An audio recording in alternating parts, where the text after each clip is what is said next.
stop for a second. Open your bank right account. now. Not the total.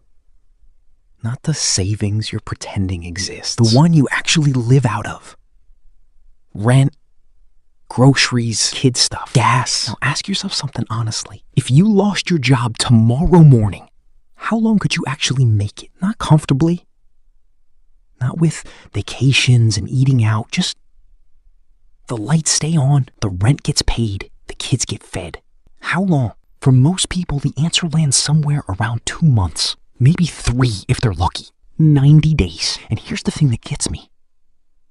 This isn't because people are being stupid with money. You did what you were supposed to do. You showed up. You got the degree. You took the job.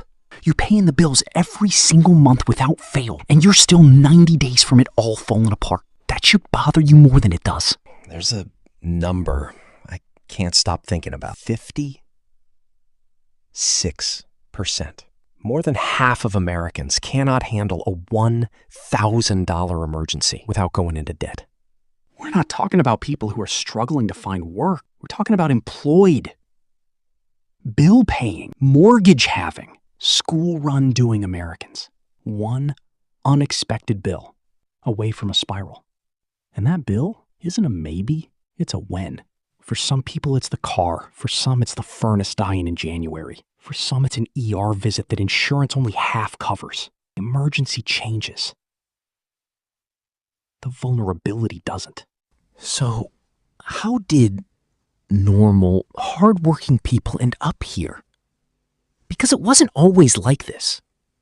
And that part is important. Your parents, maybe your grandparents, ran a whole household on one income, one job, paid for the house, the car, the summer vacation, the kids' school supplies, and still had something left over at the end of the month. People act like that was some magical era, like those people had some secret.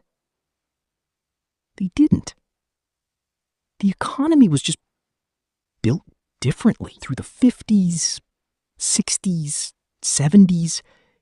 When workers got more productive, their pay went up with it. That was just how it worked. You produce more, you earn more. Simple. Then in the 80s, that connection quietly snapped. Productivity kept climbing. Wages stopped following. And nobody announced it. Nobody held a press conference.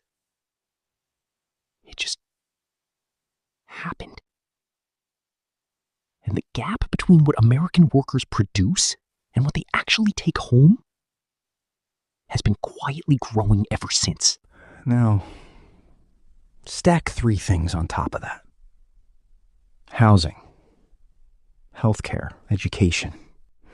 These 3 have gone up faster than inflation, faster than wages, faster than any financial advice can actually fix. In 1980, the average home cost about 3 times what the average person made in a year.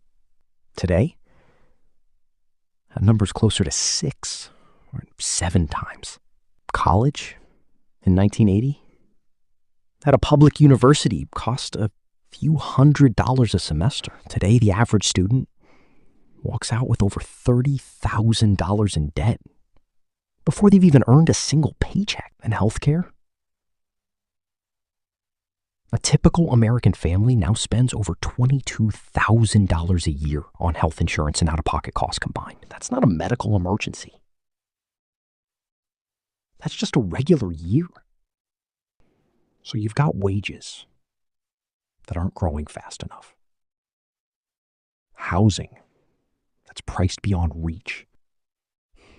Education that puts you in a hole before you even start. Healthcare that can wreck you financially even when you're covered.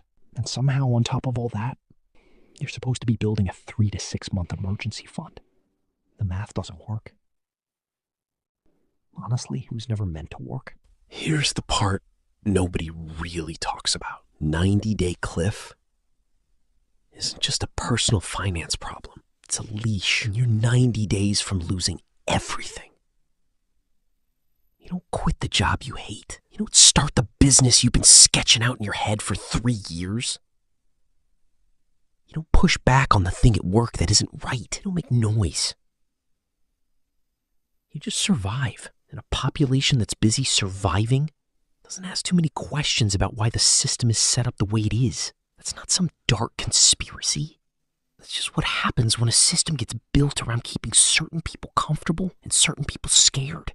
Now, the age thing matters here because this doesn't feel the same depending on where you are in life. If you're in your 20s, you came into the workforce after a financial crisis, into a job market full of gig work and entry-level salaries that haven't kept up with what a one-bedroom apartment costs. You're not behind because you're lazy or entitled or spending too much on takeout. You're behind because the starting line moved. If you're in your 30s, you're in what I call the squeeze. You're making more than you used to, but you're also carrying more than you ever expected. The mortgage or rent eating 40% of your income. Maybe kids now. Probably still some student debt. Maybe parents who are starting to need help. Every dollar is already spoken for before it hits your account. If you're in your 40s, the anxiety gets specific. You start doing the retirement math and something feels off. The 401k your company offered feels thin, and the window to fix it feels like it's closing faster than you can save. If you're in your 50s, the fear becomes very real and very personal. One layoff, one diagnosis, one bad market year, and the retirement you quietly built over decades can quietly disappear. Different ages, different fears, same 90-day cliff underneath all of it.